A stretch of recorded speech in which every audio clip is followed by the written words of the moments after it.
let's get into the tragic Greek myth of Echo and Narcissus. Our story starts with a very talkative nymph who meets a pretty jealous goddess. So deep in the woods lived Echo. Now, she loved to talk, maybe a little too much. She'd distract the goddess Juno with long stories so her nymph friends could slip away. Well, Juno found out, and her punishment was cruel. She took Echo's voice away. And then there's Narcissus. He was absolutely gorgeous, but unbelievably arrogant and cold. Echo sees Narcissus and, it's love at first sight, but she can't speak. So Narcissus gets a little lost in the woods and calls out looking for someone.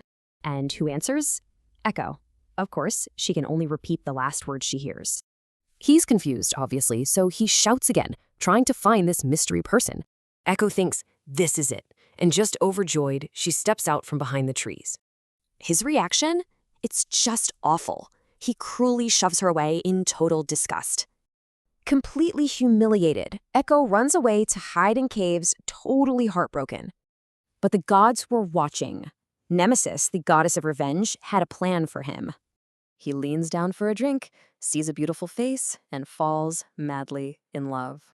But when he tries to embrace his love, his hands just touch cold water. It's torture. And then it hits him. The awful truth. He's fallen in love with his own reflection. He just can't leave. He wastes away by the pool as Echo repeats his last goodbye. His body vanishes, and right there, a new flower starts to bloom, the Narcissus. So, what exactly makes this story a classic myth? Let's take a quick look.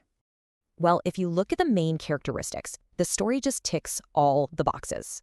You've got gods, supernatural events, it explains nature, and teaches a huge lesson. And that lesson about too much pride is timeless. It has literally echoed through the ages. And get this, his name might come from a Greek word meaning numbness. Pretty fitting, right? It really makes you think how this ancient warning still feels so incredibly relevant today.